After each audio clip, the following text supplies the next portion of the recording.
Hi guys, welcome back to my channel. Well, today we're going to be looking at a very sensitive issue where we're saying influencers are not your friends. Because this is a reaction video, so that means I am going to be reacting to somebody's video where she's basically going to be telling us that influencers are not our friends. So without wasting any time, you guys, please don't forget to comment, like, subscribe and share, and let's get into the video.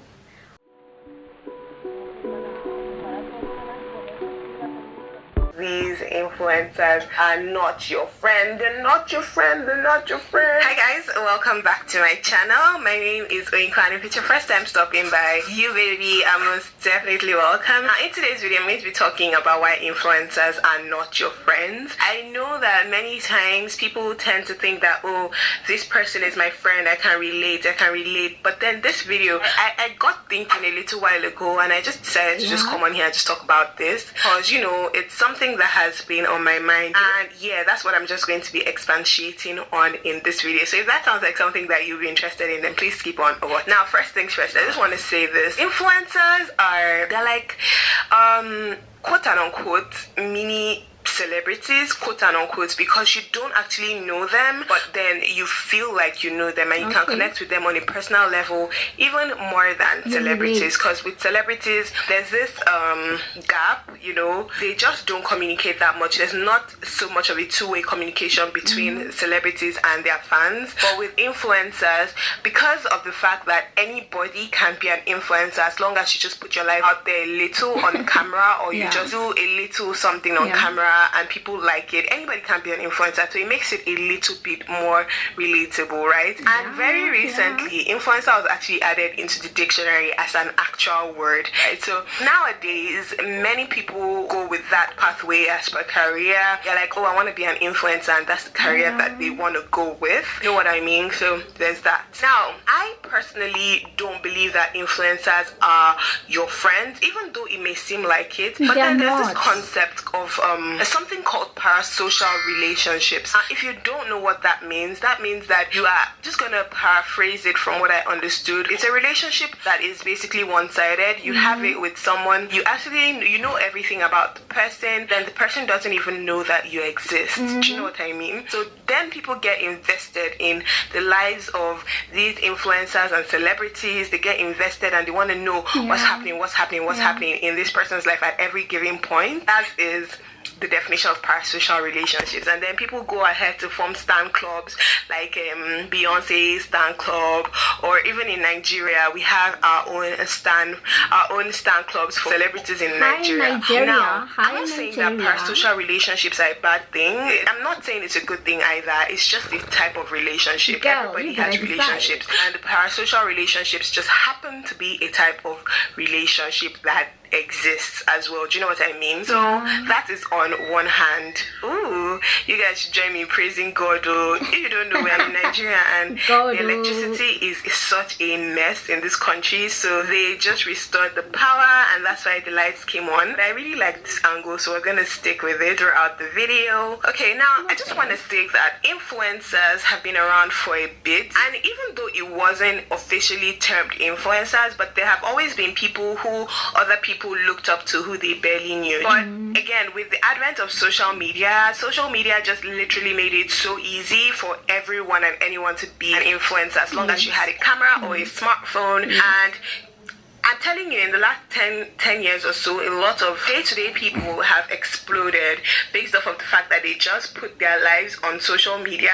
with their smartphone or camera. It just made it so easy for anybody to become an influencer. Now, these types of relationships have their pros and cons, right? The pros of the relationship is the fact that you get to meet new people. I mean, especially if you are a type of person who is interactive with your audience, you meet new people in the comment section. I personally can identify people in my comment comment section who interact with my videos, if you leave a comment or something, your name will just register in my brain, so I know that, oh, this person, I have like a relationship with that person. And then people get to build relationships off of social media, even expand it to like networks and make a lot of money outside of social media because of the relationships that started on social media. But then again, there are disadvantages. The disadvantage, or the major disadvantage in my opinion, is the fact that with social media and with influencers in general, they just show you what they want you to see. But then many times people don't understand that there's that demarcation, there's that line.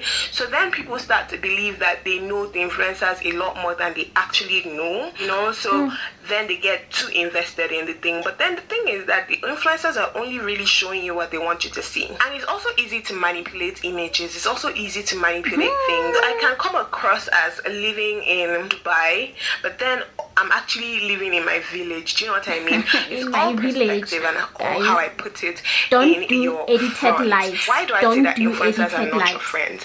Because I don't believe that the relationships that we form with influencers are like wholesome, especially because you don't really know the full picture. You only know the much that they show you. When people feel so bad that, oh, their favorite celebrity couple broke up, like when Jamie and Nikki broke up, like people were like, oh my god, I can't believe Jamie and Nikki broke up. They looked so perfect. They looked so perfect because they only showed you the what perfect part. Perfect. You were not there when they were having arguments in their house, so you don't really know the full picture. As opposed to someone who had an actual relationship, a two-sided relationship with them, like maybe their mom or their dad or their actual friends, those people would have a better understanding of why their relationship ended up the way it did, because then they would have seen the true picture, they would have seen the good, the bad and the ugly. Do you know what I mean? So it would have been easy for them to come to a much easier conclusion on why things happened the way they did, which is also why I don't really subscribe to saying, oh, you guys are couple goals, you guys are couple goals. Why? Because you only see the good. I'm not gonna come on YouTube and tell you guys that my husband and I were having an argument.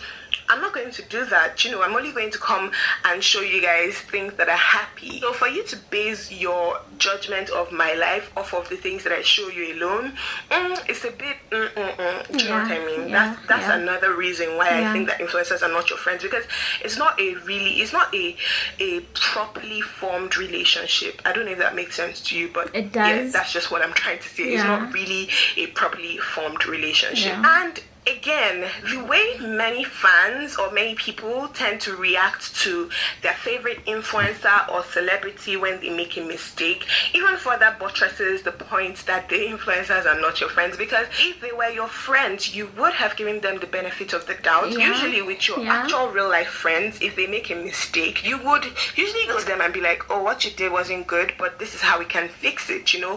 But with influencers, you are usually like, oh, you're cancelled. Oh, I can't believe you did that.